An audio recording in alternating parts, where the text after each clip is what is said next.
Mesdames et messieurs, bonsoir. Je suis en train de regarder la 5D par contre. Oups.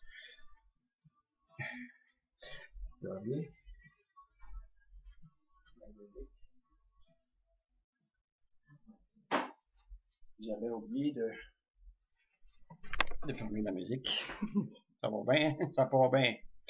Étrange, bizarre. Bon, ce soir, on va parler, je vais parler parce qu'il n'y a pas d'interaction. C'est la seule chose que je déplore dans cette situation de vidéo. Mais j'ai pas d'invité. Faut pas faire grand chose, hein? Fait que je fais du monologue. Jack Monologue, il était présent. Bon, on va arrêter de niaiser. On va parler de voyage astral. Ça, c'est compliqué un petit peu pour les personnes qui comprennent pas ce phénomène. On va parler aussi d'ouverture au subtil. J'en ai parlé la dernière fois, la dernière vidéo avec le gourou Google. Ça va être la suite de tout ça, là. Et oui. Puis, pour finir tout ça, là, on va parler des messages subtils. Ceux qui reçoivent des messages subtils. Et ça existe, ça a l'air. Ça a l'air.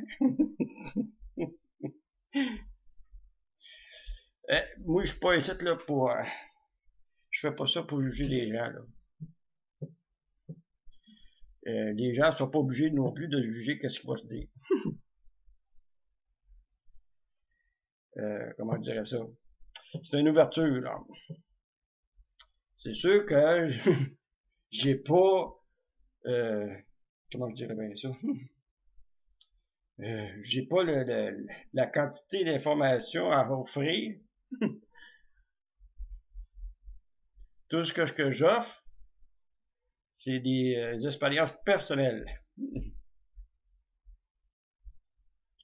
font bien mes lunettes, hein?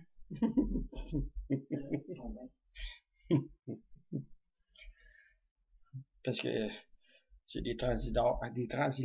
C'est ça? Transilors? Transitor, en tout cas. Il change de couleur. Oh.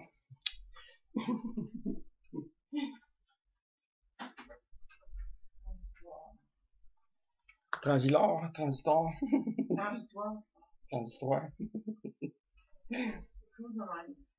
Ça fait partie des subtilités de la vie. Ben oui, c'est du live.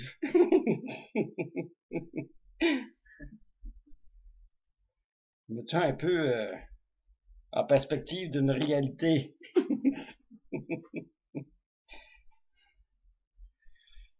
Si on fait une émission, c'est pas télévisé, là. Il n'y a pas de structure.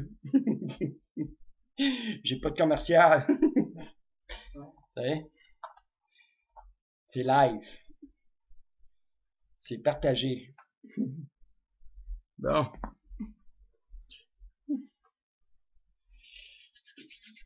Bon, on va arrêter de faire le psy, là. On part avec le premier sujet, le voyage astral. Bon, le phénomène existe. Ça, il y a plusieurs facteurs pour arriver à faire un voyage astral. C'est quoi un voyage astral? C'est quand ton corps éthérique, l'âme, sort de ton corps. Ce corps éthérique-là, il peut voyager à travers le temps, puis apparemment, il y a les cordons d'argent qui mentionnés à plusieurs écrits. Personnellement, j'ai jamais vu ce fil d'argent-là. T'as la façon du métabolisme aussi. C'est que quand comment je dirais ça, là? C'est que t'es en fatigue accumulée, t'es tellement fatigué qu'à un moment donné, tu t'assoupis, puis tu te réveilles brusque que t'es amarché au plafond, bien collé au plafond avec ton visage, là. Ça, c'est le métabolisme qui fait ça. Parce qu'il y a un manque à quelque part. Une carence hormonale.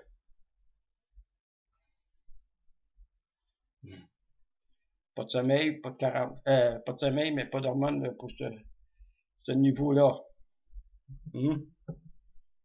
C'est métabolique. Bien souvent, c'est la raison principale des voyages astrales, des sorties de corps. Il y en a qui les provoquent. Il s'agit de faire de la méditation. Il s'agit de se centrer et parvenir à rentrer en soi pour en sortir.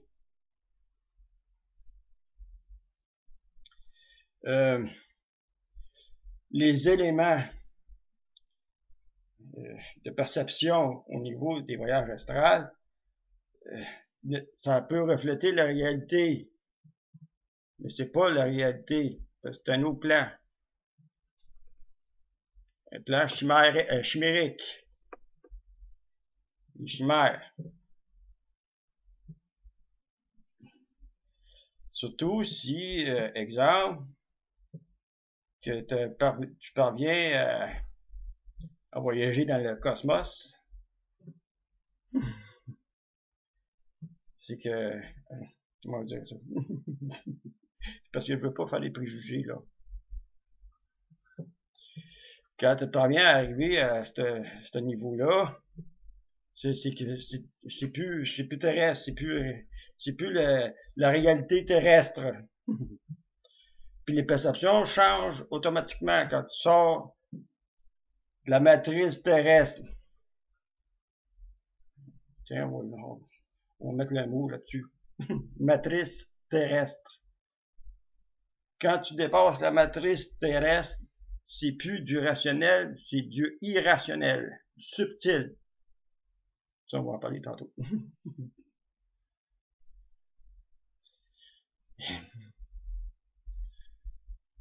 Qu'est-ce que tu peux aller chercher dans ça? Qu'est-ce que ça peut donner, qu'est-ce que ça peut donner aux autres que ce que tu peux vivre ça? Quel message que tu peux apporter avec ça?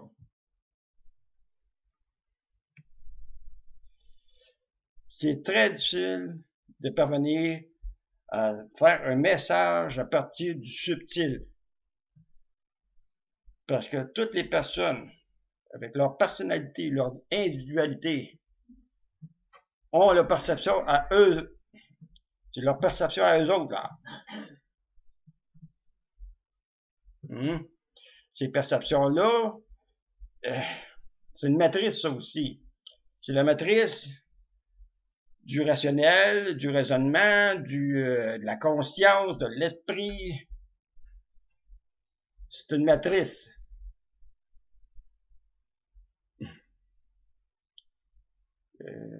Corporelle, on va dire. Tiens, on va mettre un autre nom à ça, cette matrice-là. Là. Les annales akashiques.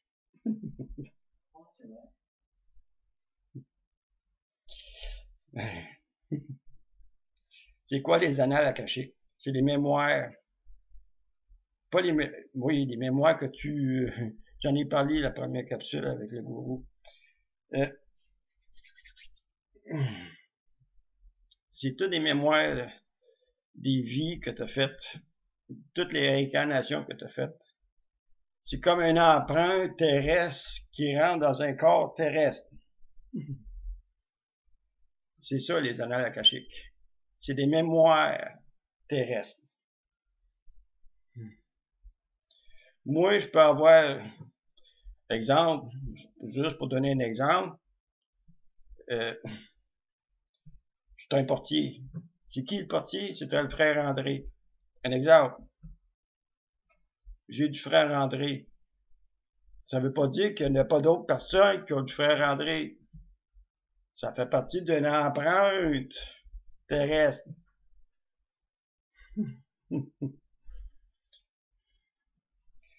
Les annales akashiques.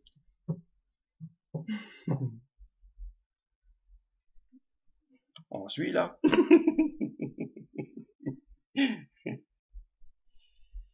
Et donc, qu'est-ce qu'on peut aller chercher dans le voyage astral? Quand tu dépasses la matrice là, terrestre. Les voyages astrales, le principe, c'est que tu peux voir ton environnement, puis aller fouiller un petit peu par ailleurs, puis voir d'autres environnements. Tu peux faire le tour de la planète de 100 millions de fois si tu veux. Ça avance quoi? Ça va te permettre quoi?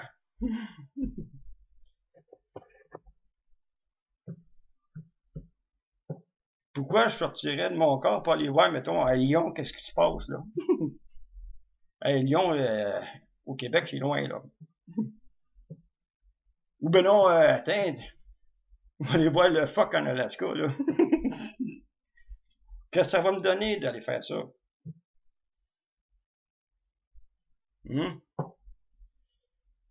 Ça, ça fait partie, je le dis là, ça fait partie de l'empreinte terrestre.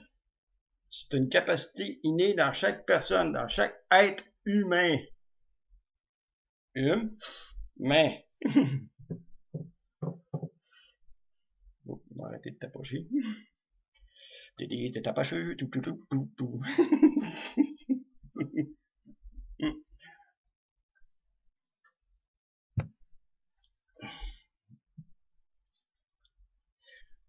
Et voilà.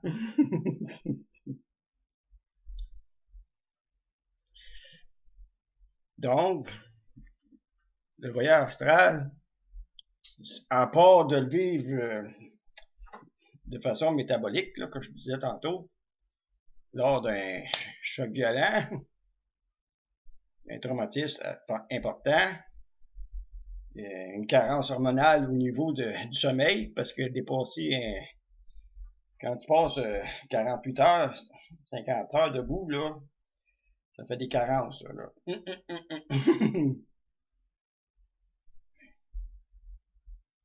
Tu sais, quand tu crains le cadran, là, pas pour te réveiller, c'est pour préserver tes tracasseries, là. OK?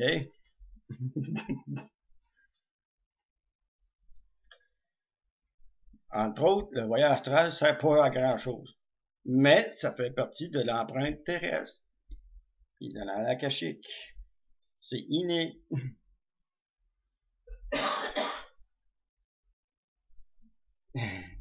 C'est à développer.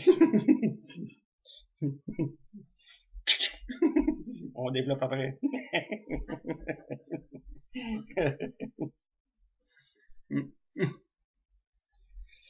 Là, je vais prendre un petit break, parce que ça fait déjà, quoi? Oups. Hey, je vois rien avec mes lunettes. Je vois rien que mon personnage, là. Mais quand je viens pour y aller, là, oh, pelaille! Ah, ok. Pas pire. C'est un foyer progressif. J'ai dit, tiens, je savais pas que les lunettes faisaient des chansons. Foyer progressif. Bon, ça fait déjà 14 minutes. Fait que, avant de passer à l'autre sujet, je vais aller prendre un, comment il appelle ça? Un break, mais en français, c'est quoi?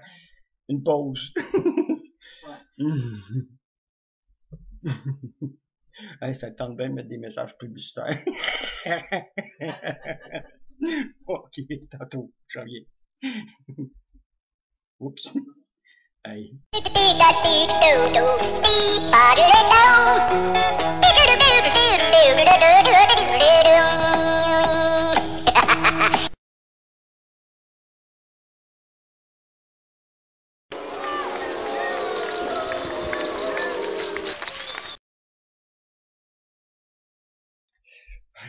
Méchant commercial. C'est pour mettre de l'utile à l'agréable. Faut détendre l'atmosphère. De toute façon, j'ai toujours été comme ça. Et faut changer quelque chose. Pour faire quoi au juste? Bon. Et on va aller là. Ok. Là, j'espère que vous avez compris un peu le sens de l'empreinte, là. L'empreinte terrestre. Les annales akashiques.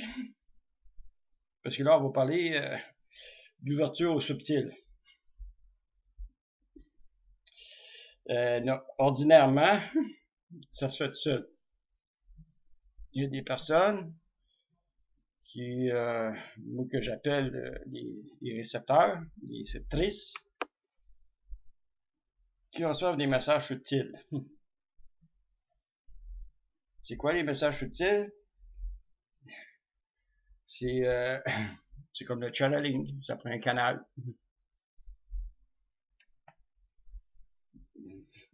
C'est complexe. C'est pas complexe en réalité parce que ça prend un canal pour avoir un message. Ça veut dire qu'une personne qui est réceptrice reçoit un message du subtil. Le canal, c'est le nom qu'on donne à la personne ou à l'entité ou comment on dirait ça, pour pas déplaire à personne. C'est dans la matrice terrestre.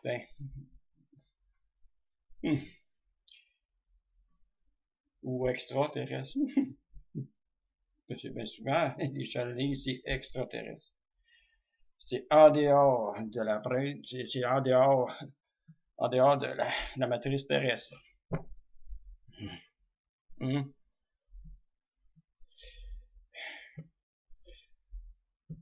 y a des personnes qu'on appelle aussi des médiums, ceux qui communiquent avec les esprits. D'autres façons, d'autres facettes de la médiumnité, c'est d'être sensitif sur une empreinte du passé, comme par exemple, j'en ai parlé aux premières vidéos, la première capsule, qu'il y a des personnes qui ressentent des choses quand ils vont dans un lieu. C'est une empreinte du passé. Puis, il y a des médiums qu'eux autres, ils vont les voir. D'autres, ils vont les sentir au niveau du odorat. Donc, c'est par bruit. C'est une forme, c'est une facette de la médiumnité. Ça fait partie de notre empreinte terrestre. Il y en a la akashique. Il y en a d'autres qui les ressentent plus, il y en a d'autres qui les ressentent pas. Puis il y en a d'autres qui n'y en aura jamais ressenti. Ils peuvent passer une vie complète sans en ressortir, sans rien ressentir, dit anormal. C'est comme ça. Mais c'est inné pareil dans chaque personne. Ça dépend comment c'est développé. Plus t'as peur, moins ça se développe. Moins t'as peur, plus ça se développe, mais tu sais, des fois. Le fil est très mince, là. Très, très mince, là. Entre la raison et la folie. Très mince.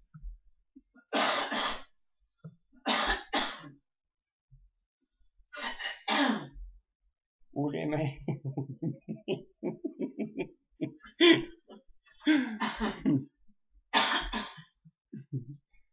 Sors de ce corps, entité.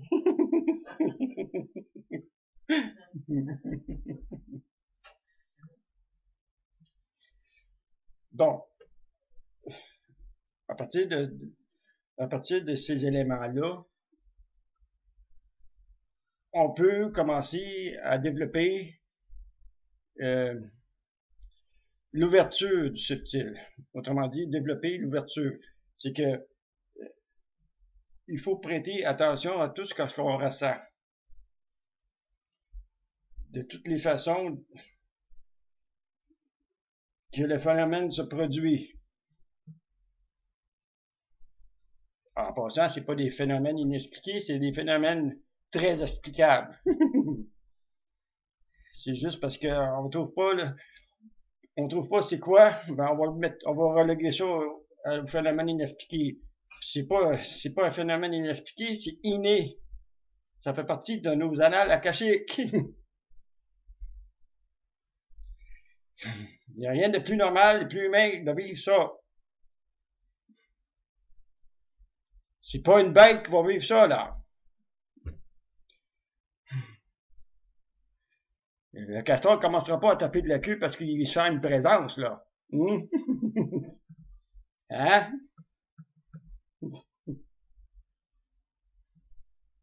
C'est inné. Là, à partir de ça, il faut faire l'ouverture. Autrement dit, il faut réagir à ce qu'on leur reçoit comme message. Parce que tout ce qui sort de la matrice terrestre, nos annales akashiques, c'est du subtil. Ça ne veut pas dire que tu es en dehors de la matrice terrestre, qu'il n'y a pas rien d'extraterrestre. Il y a une nuance. Il n'y a rien qui est éprouvé encore, puis je pense pas que ça arrive un jour, qu'il y a la présence d'extraterrestres parmi nous. Extraterrestres, intraterrestres ou au plan dimensionnel, il n'y a rien qui est éprouvé encore. Mais ça ne veut pas dire qu'il n'y a rien qui est éprouvé, que ça n'existe pas. Il faut s'ouvrir. Ben, parce que je vous dis, là, il y en a qui vont être assez surpris.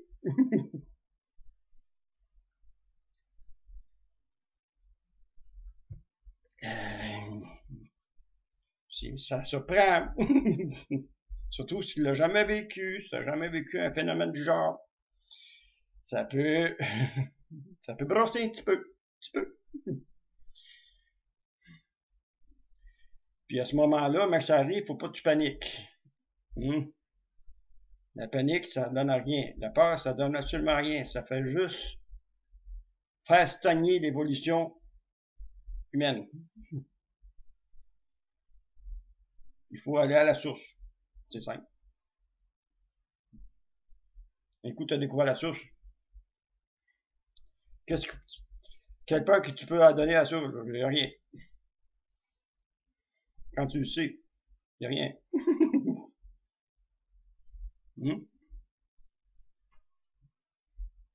Je vois des gens perplexes. Donc, l'ouverture, on est rendu à ce niveau-là. Malgré que ça fait des années que c'est ouvert au niveau extrasensoriel. Là. Juste parler de Kardec au niveau du spiritisme, là, la philosophie cardienne de Allan Kardec. Ça fait déjà... c'est dans les 1860, ça, là. Ça fait un bout, là.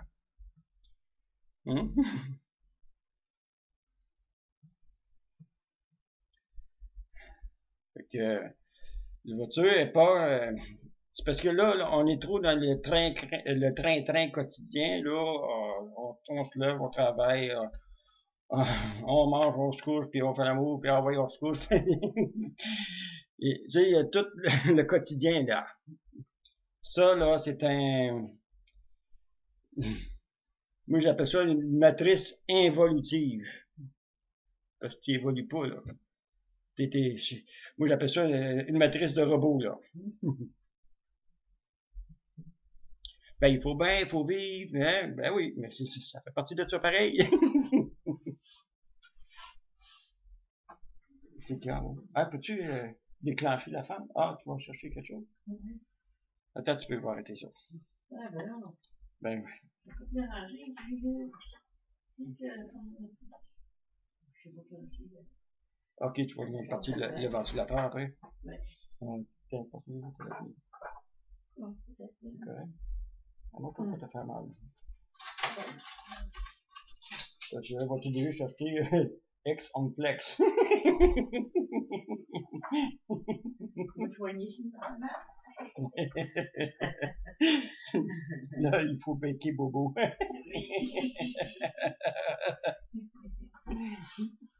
Ouais, comme ça. Plus bas, plus bas.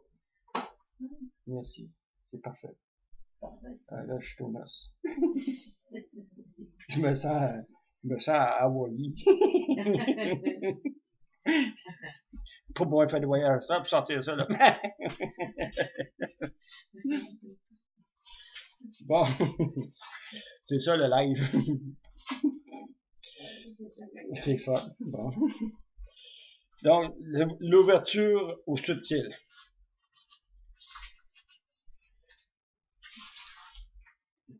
Comme je disais tantôt, tôt ou tard, les gens vont s'ouvrir, il n'y aura pas le choix. Ben, pas le choix. On a toujours le choix parce qu'on a un libre arbitre. Sauf qu'avec le libre arbitre, si tu enclenches le phénomène de la peur avec le libre arbitre, tu te recluses, là, t'avances pas, là. Parce que là, tu n'auras pas trouvé la source, puis ça va te tracasser tout le restant de ta vie. Hein? Parce que les phénomènes ne s'arrêteront pas de même, là. Tant que tu n'as pas découvert la source, tu vas avoir des manifestations. C'est comme ça.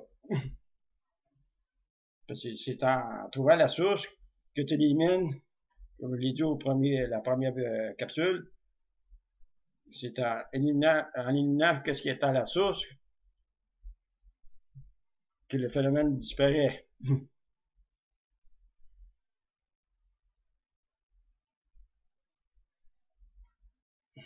C'est une ouverture. Subtil. Les médiums, pour parler de toutes les personnes, moi comme j'ai dit tantôt, qui sont réceptifs, sont réceptrices au message subtil,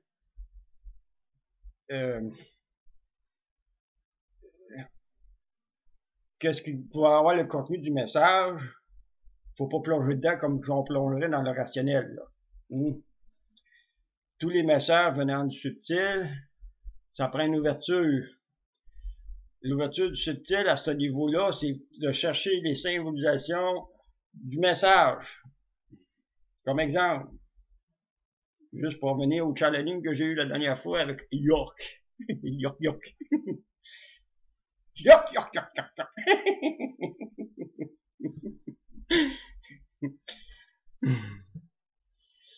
Il y a des choses qui me dit, parce que c'est un message que j'ai reçu du subtil, qui avait une base sur l'anneau de Saturne. Qu'est-ce que ça peut signifier pour moi sur l'anneau de Saturne? C'est ce principe-là qu'il faut aller chercher, là, ce principe d'ouverture. Pas pour prendre les choses de façon rationnelle, mais de façon chimérique, symbolisation archétypale. Qu'est-ce que ça va me présenter pour moi de savoir ça?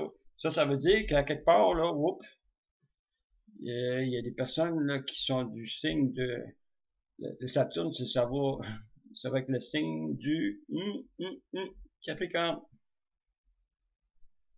Ah oui, c'est ça, hein? Saturne, Capricorne. Oui, mais ça. Oh, j'ai un doute.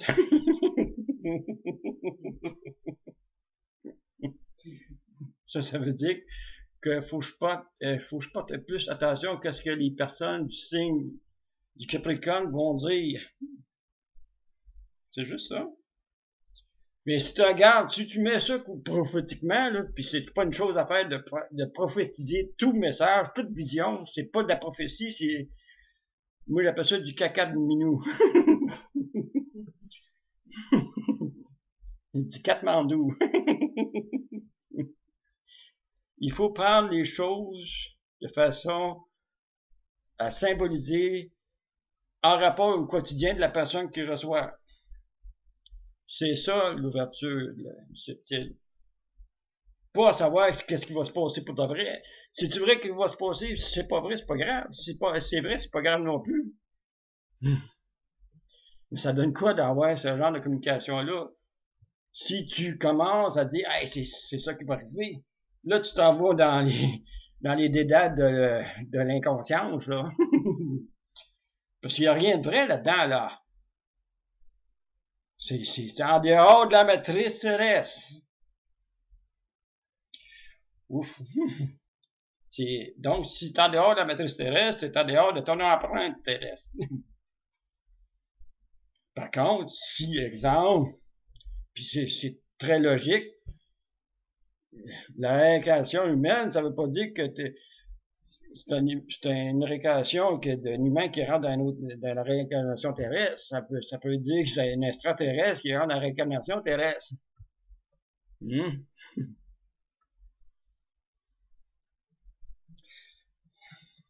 Sur les croyances des enfants indigo, des enfants de Teflon, puis nommez-les toutes, là. Si tu regardes ça de près, tu prends les choses qui peuvent se rattacher à ça. Pas prendre toutes les catégories, puis dire que hey, c'est ça, c'est ça, c'est ça. Oui, il y a des... il y a des arguments là-dedans qu'on peut dire oui, c'est plausible. Mais à dire que c'est vrai à tout prix, là, c'est ça l'ouverture. Ouvrir son discernement, puis apporter des éléments qui puissent te donner comme outil de cheminement.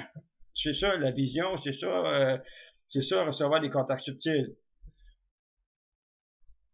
Faut pas négliger non plus les personnes qui reçoivent de façon au niveau subtil, là, comme les médiums là, qui peuvent solutionner des meurtres qui n'ont jamais été solutionnés, puis des affaires de même, là, ça existe. Parce que ces personnes-là sont sensibles aux empreintes terrestres du passé. Ce passé-là fait partie de son empreinte, là. C'est les annales akashiques, c'est-à-dire c'est la capacité innée que cette personne-là a fait travailler cette perception-là. La perception d'avoir à ce que c'est produit comme événement dans un lieu X, à une personne X. Ça existe. Il y en a.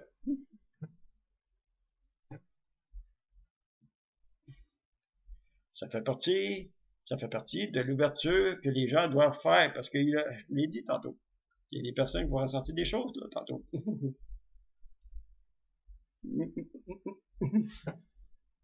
Le temps avance. C'est nouveau. Plus qu'elle tourne, le nombre de tours qu'elle peut faire, c'est le nombre de tours qu'elle va évoluer. Hein? Si elle tourne vite, elle va évoluer vite. Si ça tourne lent, ça va évoluer lent. Si ça tourne lent, ça veut dire que ça s'étire. L'évolution, elle s'étire. Ça prend du temps à faire le tour. Là, on est rendu dans une étape, là. L'évolution ne tourne pas comme une grande roue. Elle va tourner comme une petite roue. Elle va se faire spinner, ça là. Qui vivra verra. Hein? Bon, on va prendre un autre petit break là-dessus. Je pense pas faire un autre message publicitaire, c'est juste pour rire. J'étais en train de parler déjà du troisième sujet. C'est bien beau. Bon, les messages subtils. Comme je disais tantôt, les messages subtils, faut pas que tu rentres ça dedans comme si ce serait la réalité pure et simple. Là. Il faut analyser le symbolisme de tout ça. Là. C'est la première ouverture à faire au niveau des messages subtils. C'est de chercher à comprendre de chercher la symbolisation de la vision ou du message.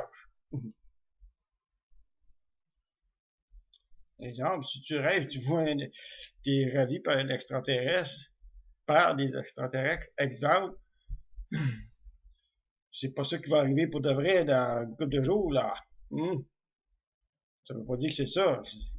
La symbolisation, c'est que il y a une ouverture de quelque chose de nouveau qui va se produire dans ton cheminement. C'est ça que ça veut dire. Hein? C'est ça, cette ouverture-là, là. Qu'est-ce qui peut en tirer des messages en provenance du subtil? Moi, je le marque à chaque fois.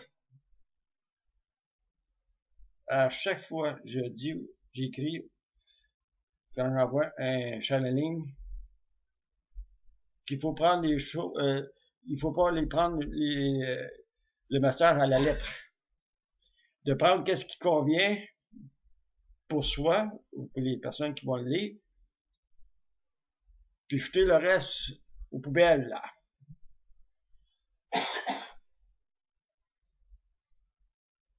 Parce que le reste, ça donne rien, ça donne quoi? Ça donne rien.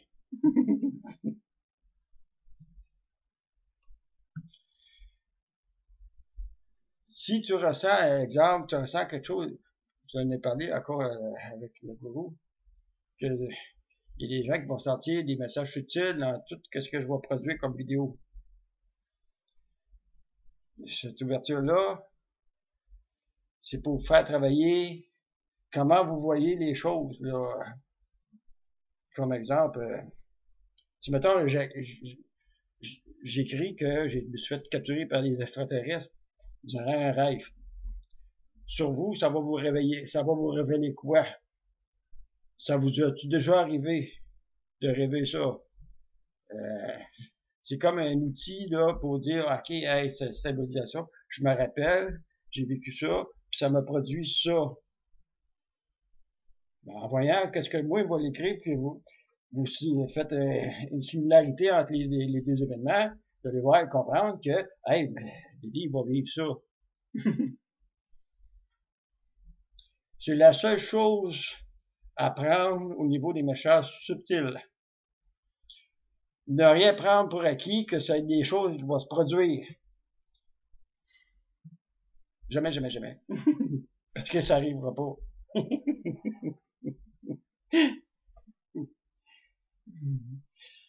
Il y a bien des prophéties là, que ça n'a jamais arrivé. Là.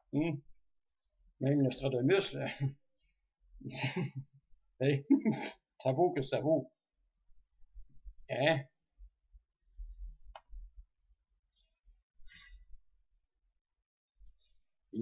Hey, c'est moi qui dis ça en plus.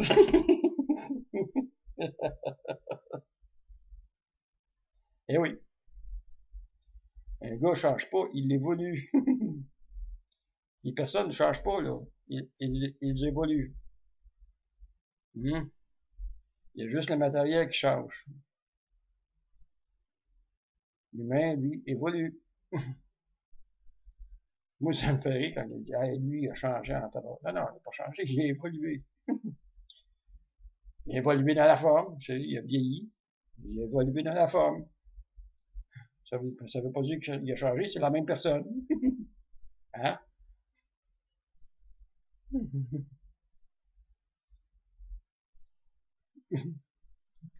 Donc, dans tous les messages subtils, la provenance du subtil, il faut regarder le symbolisme du message. Regarder tous les archétypes dans le message et dire, hey, ok, ça, là, on dissèque ça, là, puis on dit, ok, ouais, ça peut arriver à ça. Au travers de son cheminement. Comme j'ai fait les capsules avec l'Apocalypse de Jean. Je suis pas encore fini, mais ça, je fais ça chapitre par chapitre. En grosso modo, c'est une vision que Jean a eue. C'est une vision, ça provient du subtil. Ça ne veut pas dire qu'il faut que ça soit une prophétie, là.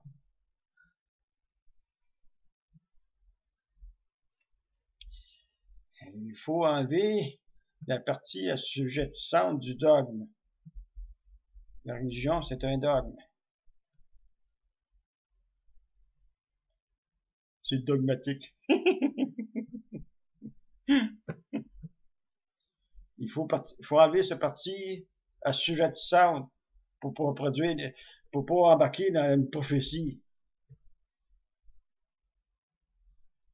C'est un message subtil, l'Apocalypse. C'est une révélation. C'est des esprits qui ont envoyé ce message-là.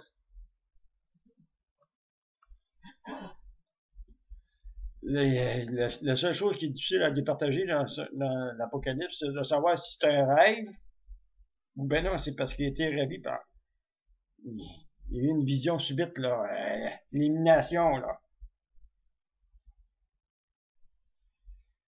Quel que soit l'événement qui s'est produit, il faut pas embarquer ça au niveau prophétique, là, parce que c'est subtil. Puis si on regarde comme il faut, si on peut lire les archétypes, naturellement, ça fait partie d'un outil. Il y a juste à le trouver. Il y a des lexiques neuromantiques, il y en a en masse. Telle chose veut dire telle chose quand tu rêves à ça. Bon. C'est le même principe. À décortiquer une vision, c'est le même principe. Faut que tu décortiques à partir de l'archétype. Parce que c'est un mental, il y a du mental. Bon. Voilà. C'est tout pour cette capsule ce soir. Prochainement, on va parler sûrement des petits bonhommes noirs. Comment s'en prémunir. En tout cas, on va regarder ça à la prochaine capsule. Fait que, salut tous la gang. Ciao.